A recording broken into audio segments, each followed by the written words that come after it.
What's up, everyone, and welcome to another edition of Processing Blue, where Mike, what do we do? We process blue for you. That's right. He's Mike Kaye. I'm Alex Zietlow. We are Carolina Panthers beat writers for the Charlotte Observer, and we have some things to talk about. The big one is Bryce Young, and we're also going to talk a little bit about Bryce Young and probably some Bryce Young. But for real. We'll talk about his franchise record-setting day, where the offense goes from here, some under-the-radar stars on defense, and then preview the Panthers' only primetime game when they take on the San Francisco 49ers on Monday Night Football. But before all that, Mike, I wanted to post something to you, and forgive me, this might be a little sensational, but whatever. I stumbled across this stat. There are this group of stats as I was preparing for this podcast, and I just looked at Tom Brady's record against his division opponents throughout his career. Against the Bills, he was 33-3. Against the Jets, he was 31-8. Against the Dolphins, he was 24-12.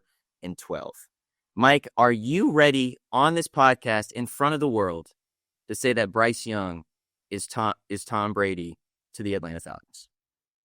I don't know if we're there yet, but I do know that I want to live in a place where I feel as comfortable as Bryce Young feels in the Mercedes-Benz Stadium. Like, Absolutely. I mean, if you even go back to college, he balled out there. Like, I mean, man, what a performance. I'm sure we're going to get into that pretty quickly, but I mean, it was a refreshing sight to see because I stick by everything I've said over the last few weeks. This offense wasn't working. It wasn't. Canales and Young just weren't vibing together from play calling standpoint. So it was cool to see them adjust.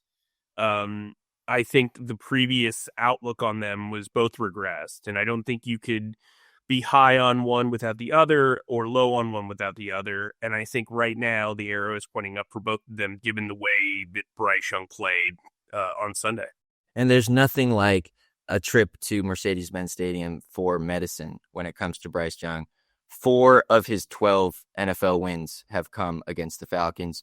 And the most recent one was probably his most impressive of his career. 31 completions on 45 passes, 448 yards, 3 touchdowns.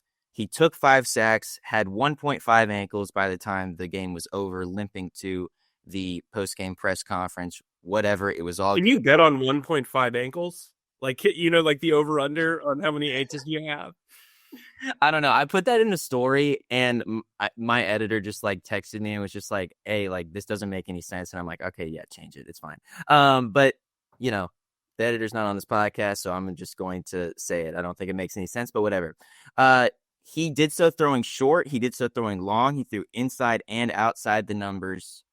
Mike, you kind of already started down this path. But just generally, and then we'll go more specific, what made him so effective on Sunday? He was accurate. He was decisive. I mean, I have no criticisms. He was terrific. I mean, frankly, it was, we talk about last year's season finale as his signature game. Well, he topped that and then some. Not every pass was perfect, but he was so decisive and played so well that it didn't really matter. I mean, some of these throws down the field, like his comfort zone is 15 yards. Like when he can control the intermediate area of the field, he's going to set guys up for success, for yards after the catch. And it just kind of seemed like in maybe the 6 weeks prior, he was less in tune with that area of the field. I mean, if you go back to his college days, he would improvise. He would throw about 15 to 18 yards down the field, set guys up for success, occasionally just airlift a ball, the way he did to Xavier Legette for that 33-yard touchdown. Look, I think he looked like Bama Bryce, and we hadn't seen Bama Bryce in a long time, whether that was because of play calling, whether that was because of trust of his receivers, whether that was because of anything. I think this is a nuanced conversation, and I think that's kind of been missed, obviously, on social media. Somebody either is a true, diehard believer of Bryce Young, somebody is a true hater of Bryce Young. Really, the reality is that this is a week-to-week league, and being beat writers, we have to objectively report what's happening and then form analysis off of that. Bryce didn't look good for 3 weeks. The proof's in the pudding here. In his previous 3 weeks, while he led 2 game-winning drives, had 84 less yards and 2 less touchdowns than he had in an entire game against the Atlanta Falcons. Yep. They hadn't thrown a passing touchdown, including Andy Dalton, in roughly a month since the Jets game. That's the reality. The play calling was not working. Bryce was not working, whether that was because of the other variables. But clearly, they went back to the lab. They opened things up using T-Mac in multiple different ways, forcing the ball sometimes to Xavier Legette and Jalen Coker, trying to get them involved early. If you look at the opening script from the first drive, they immediately targeted the tight ends and quick hitters. Mm-hmm. He was able to gain momentum, and I think he delivered. I don't have any criticisms of that performance whatsoever. At all. No criticisms whatsoever. He was spectacular. And that's kind of my general take. I think that that's really fair. And I just like diving into and I know that these can be maneuvered and manipulated in several different ways, but you look at his Pro Football Focus stats, and they're not like all that different from previous weeks, which kind of, like, for instance, he had 2 big time throws, which is a category that Pro Football Focus uses to show when a quarterback throws like a ball in a really tight window or that's deep down the field and really accurate.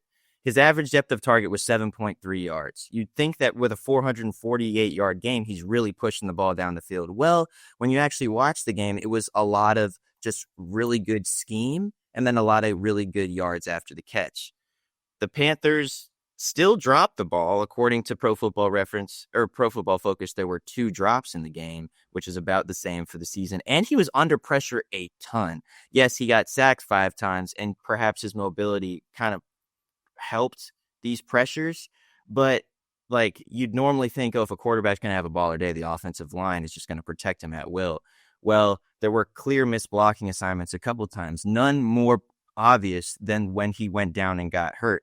There was a cornerback was just chilling right over the center, and Bryce and Rico both pointed to him before the play happened, and Rico just didn't block him. He was scanning the other side of the line and this guy just had was untouched to Bryce, and that's ultimately what caused the ankle. Rico eventually took responsibility for that and then ultimately lifted up his quarterback later in the game with 100 scrimmage yards. All is fine on that front.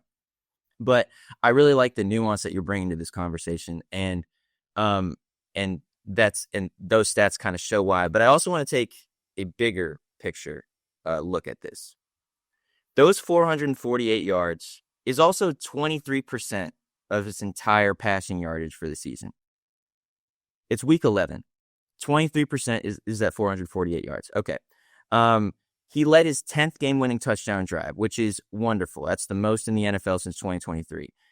But that's 10 game-winning touchdown drives, not touchdown drive, game-winning drives for 12 total wins in the NFL. We talked about a Bryce Young dilemma 2.0 last week. And I went into the elevator with you after the game. It was like really late, and we're about to head back home to Charlotte. And I kind of instinctively just like, yeah, nah, like they gotta pick up his 5th-year option now. Continuing this conversation about what the Panthers should do. And I'm wondering if you think that is crazy now, considering, like, when you take a couple steps back away from the emotion and the absolute wonder that he was on Sunday. Do you think that this one game could dictate his future in Carolina, or do you still need to have all this nuance from the entire season? I'm on the side of patience. I mean, why make a decision when you don't have to? There are 6 games left. He's now about to face the bulk of the difficulty in the schedule. Let's see what he can do. I mean, would I lean heavier towards picking it up than not picking it up after that game? Sure, but I think bad organizations make decisions off one game, good or bad. We saw reporting that part of the reason why the Vikings passed on re-signing Sam Darnold is he was not effective against the Rams. Now we see him as an MVP candidate, his performance against the Rams this week notwithstanding. So I think for the Panthers, it behooves them to continue to watch. This is one game in totality. This is not the season in totality. He has only thrown for more than 200 yards twice. I think you also have to consider what the head coach wants. Does the head coach continue to feel comfortable airing it out this way? Does he view Bryce as a long-term answer? We don't know that. We also don't know what led to the struggles over the last week. There's so many variables. I understand people want to jump to conclusions, but the reality is, Dave Canales got up there on Monday and said a lot of the passing execution was organic. A lot of it was based on chemistry and execution. There's normally thoughts in the plan to spread the ball around. We don't know what clicked here out of the two. Granted, Bryce was on fire. He was terrific. I mean, I don't know how you come away from that, hater or not, and say Bryce just balled out. I mean, that was an all-time significant performance for a Panthers quarterback. Take the yards away, right? He led, I believe it was 6 scoring drives. 6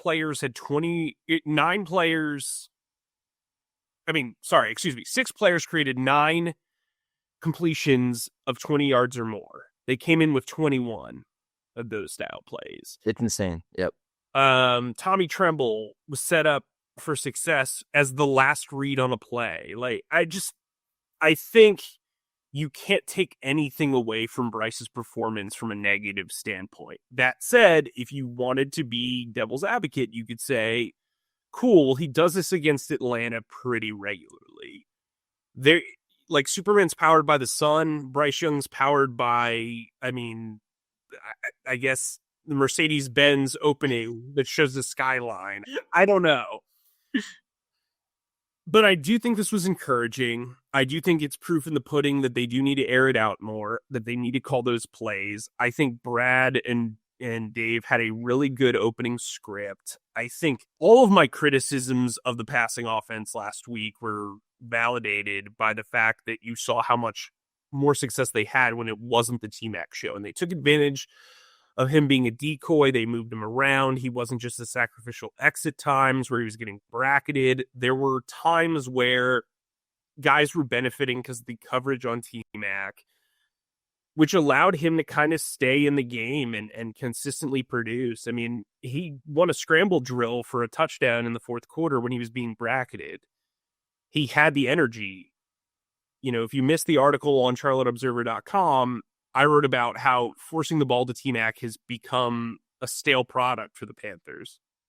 He was making up 54% of the wide receiver production share and then was falling apart or disappearing in the second half because teams were bracketing him or what have you.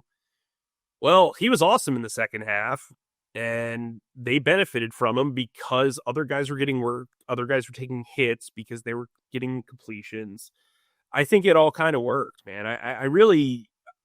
My hat is off to the play calling and chemistry of Dave Canales, Brad Isaac, and Bryce Young. I do think the decisiveness is the most important part of all this. Bryce looked comfortable targeting pretty much everybody, and that was established on the opening drive. He ended up targeting, I believe it was 9 different players. Yeah.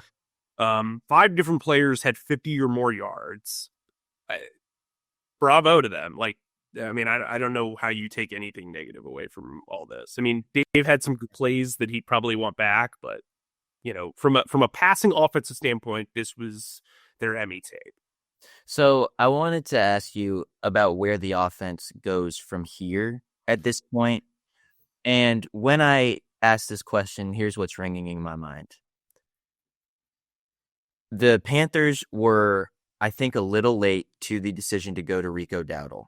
I because Chuba and Rico were splitting series. Oh, you mean on the season? On the season, yes. Okay. They were a little late to get to make that shift because they really trusted Chuba and he was coming off a 1,000-yard season, whatever. Once they made that shift, this offense has transformed a little bit. They also got kind of blindsided by the Saints when the Saints were like, okay, we're just going to crash our outside edge defenders and just prevent this run game from beating us, and we're going to force Bryce to beat us by throwing to the numbers and all these things. Mm-hmm. I think the Falcons game was the first time, and please correct me if I'm wrong, I think the Falcons game was the first time where this offensive coaching staff and the play calling was ahead of the game, was anticipating what Jeff Ulbrich of the Atlanta Falcons, the defensive coordinator, was going to do, and said, okay, we're going to know your game plan and we're going to beat you for it, or beat you at it. And now that has been established, what is the next step for this offense? I'm not sure they have any more game planning tricks up their sleeves, so to speak, or at least any obvious ones. So, Mike, what does the offense do from here? Where does it go from here? How can it continue to evolve and continue to surprise people? So if you're a longtime listener of this podcast, you know I've consistently said that it's not just about what you do. I love when coaches say that because that's not true. It's about what the other team does as well. And I think they found like a nice niche of seeing tendencies, whether it was personnel tendencies, coverage tendencies, aggression, like the aggressiveness of the safeties, which I think played a factor into this whole thing. They took advantage of coverage tendencies in this game, and it worked out. They're going to have to do the same thing against the 49ers, who we'll get into later. And I got to tell you, they've got some coverage issues in that defense. So I think every time you have a big performance, you typically want to recalibrate, right? And then say, okay, cool. Well, we want more run than we had. We want little less, probably less pass and exposure to Bryce than we had. You constantly are trying to change that. I think the Rico Dow train slowed down a bit. I mean, we've seen that he's had some soft tissue injuries and has nursed some stuff. I actually think Chuba's looked really good as a runner the last 2 weeks. As a pass catcher, not really. But that was a brutal drive. That was tough. Yeah. That said, I think you do more of a 50-50 share. I'm sorry, fantasy folks, but Chuba's looking pretty good as a runner. I also like that they got ETN involved early. He's really, he's dynamic. They can do things with him if he gets to be part of the recipe there, especially early on in games. I think that helps because it gives you like a natural change of pace, and then you keep Chuba reserved and Rico not having to like be force fed. I kind of like the drive on drive thing, but with ETN sprinkling in as a change of pace. You're getting like all three guys involved and you're doing all that type of stuff. What I'd like to see more is the tight ends. I think this tight end trio has done a pretty nice job. If you put their numbers together, I don't have them in front of me, but they equal up to a pretty good number one tight end. Obviously, it's three guys. And I really think Mitchell Evans has evolved a lot as a route runner. Since being here, I give Pat McPherson a lot of credit because I was not impressed with him at all during training camp. I think Tommy Tremble's a late game kind of guy. Like, he gets up for that stuff. I was really happy for him. He's one of the best quotes in the locker room. And I knew once I got there, he was going in the newsletter on that 54-yard catch and run, which was his signature moment of his career. And the 54-yarder is the longest completion of the season, which is kind of crazy. But yeah, I'd like to see them use the tight ends more. And I think with San Francisco, they're going to have a big opportunity there. Nice. Okay, that's a lot about the offense and a lot of really good stuff about the offense. I want to touch on the defense for just a split second. The defense, for the most part, played really well, particularly in the second half. Only 6 points allowed after halftime. And I'm not sure how anyone could have thought that was possible, considering how fast the Falcons got off to, or how fast of a start the Falcons got off to, with Bijan Robinson uh, just like kind of forcing the entire team to miss, with Drake London doing Drake London things, with Michael Penix Jr. playing really well at quarterback. In the second half, they really settled in, and they settled in really for two under the radar stars taking the spotlight. Those two guys are Corey Thornton and Claudin Cherilus. Claudin Cherilus obviously came in for Trevin Wallace. He was the inside linebacker spot. He wasn't wearing the green dot. That was Christian Roseboom, the other starting linebacker. But when Christian Roseboom hurt his hamstring and didn't return to the game late in the fourth quarter, Claudin kind of assumed those green dot responsibilities, and he actually made the biggest play of the game on defense, in my opinion, in that fourth quarter with Roseboom out. It was a slant in which Drake London kind of broke free of J.C. Horn, and Cherilus just read it really well. He sprinted right to London and lowered the boom on him and forced a drop, which forced a field goal. And if the Falcons would have scored a touchdown that play, that's all she wrote. The game's over. It would have been a 9-point game. And then that play really just helped everything happen. So Claudin Cherilus, a career-high 10 tackles, played a season-high 52 snaps on defense, 79% of all the plays. That's great. The other side, Corey Thornton, he had a pretty good game from what I could tell on just rewatching film. 46 snaps, 69.7% of all defensive plays. His opportunity was probably made because Lathan Ransom was out with a hand injury, and yes, they play different positions, but the Panthers schemed around getting Corey into the game. So, Mike, when I just list that waterfall of information about these two under the radar guys, what do you make of how EJ Evero was able to deploy them? Well, I think he knows his talent, right? He has been around Cherilus for 3 years. He's extremely well prepared, according to everybody you talk to.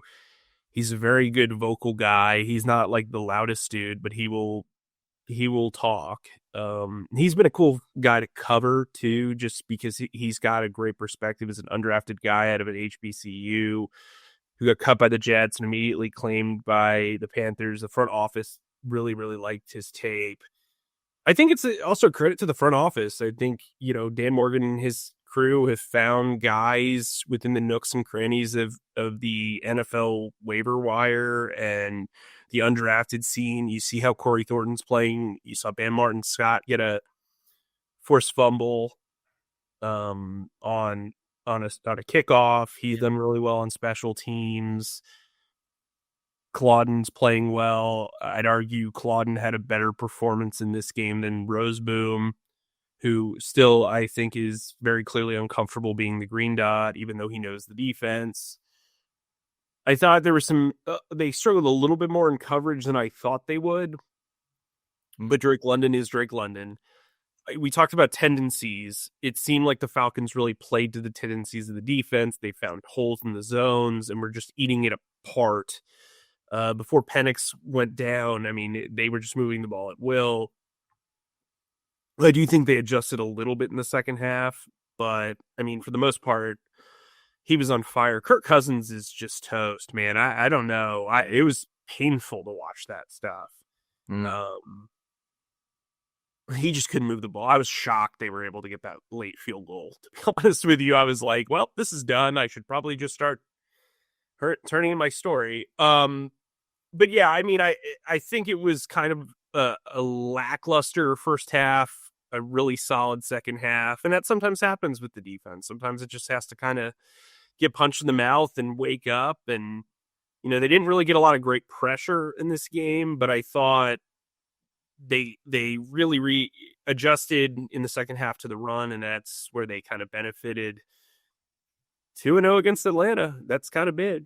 Yeah, just real quick on Corey Thornton, just because I know that you love this part of the game. I think the normal person, and I even asked this on Friday, okay, so with Lathan out, does this mean more opportunities for Damani Richardson? Dave Cannell said that's something we're working through, and clearly it did not mean more opportunities for Damani Richardson. Can you explain how the defense deployed Corey, why they put Corey Thornton in at that nickel corner spot, and how much of a change schematically was required to put him in there? Well, yeah, you're going to use Shaw Smith-Wade's a guy who can play some safety. We've seen him go back there. We also saw Merrick play more, what you would call safety than he would be the big nickel.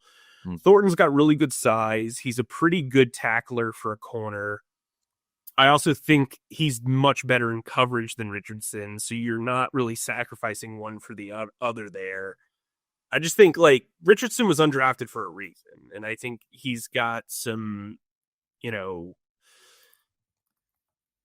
he's got some quirks in his game. He's not a particularly good tackler for a guy his size. He's been opportunistic as a ball in the air defender, but I think like Thornton's a legitimate coverage man, and I think he's probably played really well in practice, and so they wanted to get him on the field.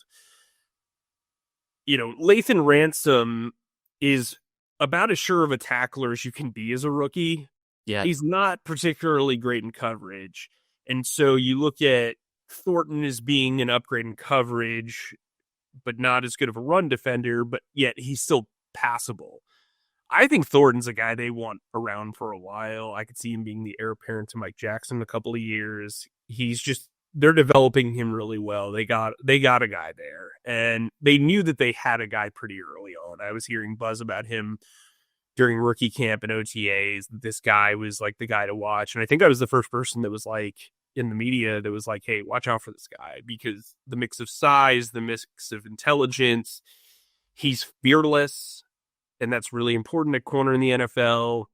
J.C. Horn was like just effusive in his praise in the break between OTAs and training camp. So like you knew he had something to him. And I think Shaw Smith-Wade benefited from playing high and moving around, and that dime package when you have Merrick and Nick Scott and I know everybody wants to draw ire on Nick Scott. He actually played a pretty good game in my opinion.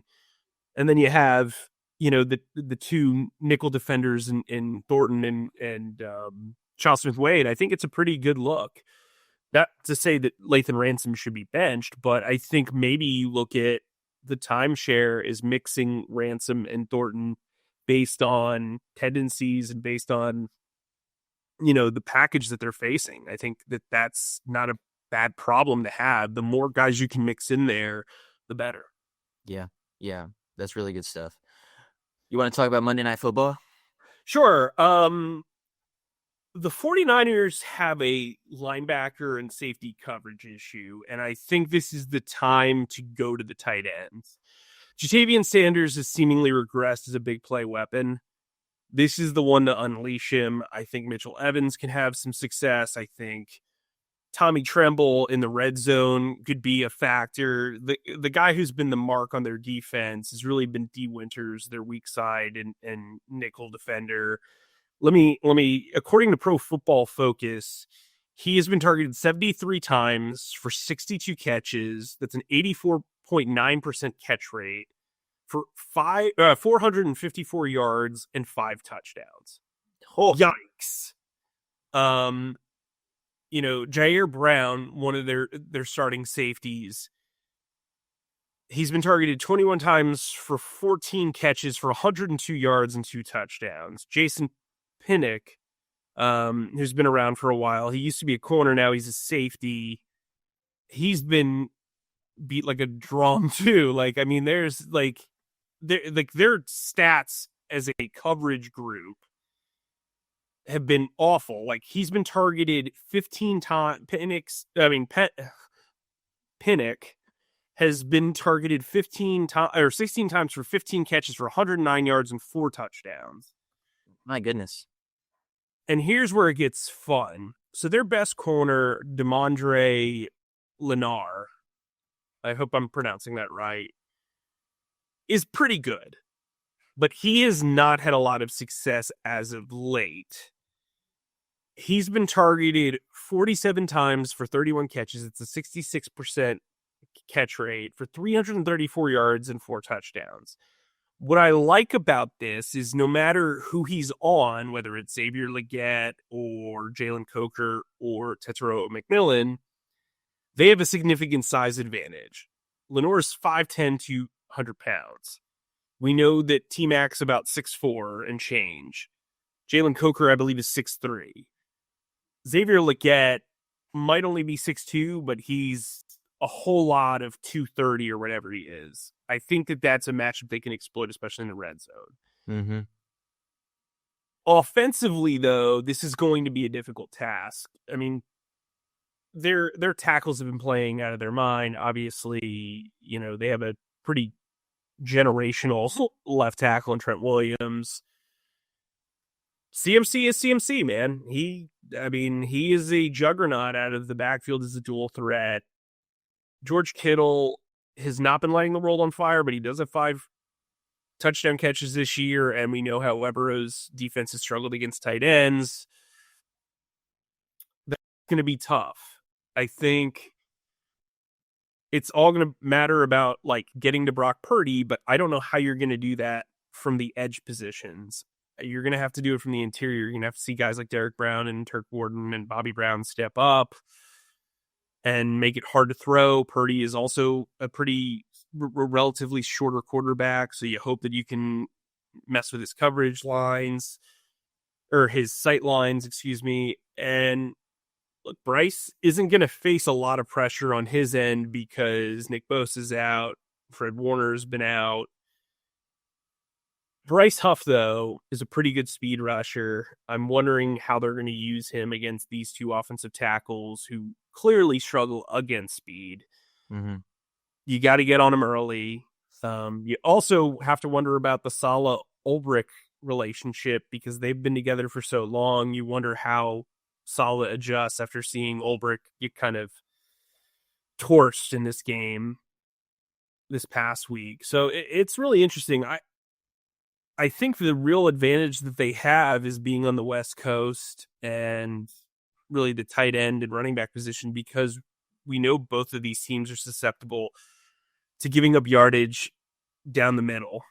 And I think the 49ers are banged up, but they're also proven winners. They've been, no matter who's been a quarterback and who's been out of the lineup, they've been formidable. And so it's kind of hard, even after what we saw on Sunday, to pick the Panthers. I still think it's going to be very close. I'm going to take the 49ers 24-23. Oh, wow, that close. Yeah, I think this is going to be a close game. It would not shock me if the Panthers pulled it out, but I just everything in me says this is a 49ers win. I don't think it will be a letdown the way that the Saints game was. I think that they're going to come to play. They're going to feel empowered and energized and feel like they can throw the ball on anyone. And I think it'll be a back and forth affair. I really do. I think they're going to put a lot into this. I think the 49ers are a better team. Yeah. No, that's fair. It was kind of interesting. We were watching the end of the Panthers-Falcons game, and when the game is close, the Panthers haven't lost this year. I mean, I guess you can say they lost the Arizona Cardinals game, which came down to a final drive where they couldn't convert, but they were also coming back from forever, and they needed to get a crazy onside kick to even have a chance at it. So that's statistically a close game, but for most of that game, it didn't feel like it. They've found ways to win close games this year, which is a reason why they're 6-5 and a half game within the NFC division lead. I am going to say, I'm going to say that the Panthers win. I'm going to say that the Panthers are going to win, another close one, 31-28, something like that. Brock Purdy has transformed this 49ers offense. He had a big toe injury, which has kept him out for the majority of the year, and he comes back this past weekend, 3 touchdowns, 200 yards, a 133.5 passer rating. He looks phenomenal, and him and Kyle Shanahan have something really special going between them. I just think that it's crucial that the Panthers do have 1 week of game planning with Brock Purdy. If Brock Purdy was coming back this week, fresh slate, I would think so differently. 31 points would be their season high. And that's part of the reason why I do have some concern is they put up 448 passing yards on the Falcons and still just managed 30 points. Now, 30 points fair point. in the NFL, but like, I don't know if they have the juice to win a shootout on the road. Like, their wins on the road, by the way, they've won 3 straight games on the road. I should say a shootout on the road against a team that can put up points the way that the 49ers have and the way that they run the ball. So their wins have been on the road 13-6, 16-13, and 30-27. I'm just curious what this defense can do to hold the 49ers at bay with how they attack the middle of the field. Yep. And, you know, Merrick's going to have to tackle well. They're all going to have to tackle well, really. That's the reality. But, like... And they're still... And the Panthers' defense is still struggling defending tight ends. Right. I mean, we didn't really notice Kyle Pitts a ton this past weekend. Kyle Pitts isn't your typical tight end. So, that's the only thing. Like, I do think this will be a close game. I would not be stunned in any which way. You know, I don't know what this team is. This is the only thing that's not enigmatic about the Panthers is Tetairoa McMillan, who is going to be an absolute star. And I've eaten crow on the Access Panthers newsletter. I liked the pick. I didn't love it. Shame on me. He was phenomenal. I mean, he's awesome. Like, he is awesome. And making him more of a versatile threat as opposed to just like the isolated X is going to pay off dividends. He can be a special player. Like, you could see some pretty awesome upside with him. Mm-hmm. I think Dan Morgan nailed this draft. I think this offseason, all things considered, has gone exceptionally well with the return. But man, McMillan's awesome. The rest of the guys, it's like 1 week they're awesome, the next week they're awful. It's just, it's tough. You know, for Bryce's sake, I hope that he can continue to do what he is doing, because that was a special performance. And I'm not trying to overstate it, but he needed that. Like, he needed that. I think the team needed that. I think the offense needed to see that. I think the front office needed to see that. I think the ownership needed to see that. And so hopefully he continues to do that, even when they play better teams and potentially lose. Remember, this is a team that you predicted to have 8 wins. I predicted to have 7 wins. They're already at 6 with 6 games to go. And I think we'll predict the final 4 games during the bye week show. But right now, if they can upset either the 49ers or the Rams, which I kind of feel good about the Rams game, by the way. They'll be in position to make a playoff push. They have to win one of these 2 games. And I'm kind of on the fence about this 49ers game. I think the Rams game, they have some opportunity there. Yeah. But that's for another week. That is for another week. Great stuff, Mike. And here we go. Thanks, as always, for listening to our pontifications on all things Panthers with Mike Kaye and myself and our wonderful producer, Zach Dennis. Please subscribe and follow us on Spotify, Apple Podcasts, or wherever you get your podcasts by searching Processing Blue. And if you watch us on YouTube, please subscribe to our YouTube channel and click on the bell icon to get notified whenever new episodes drop. And finally, please be sure to stick to charlotteobserver.com for all of your Panthers needs. Mike, stay humble, stay creative, and keep processing. That's a wrap.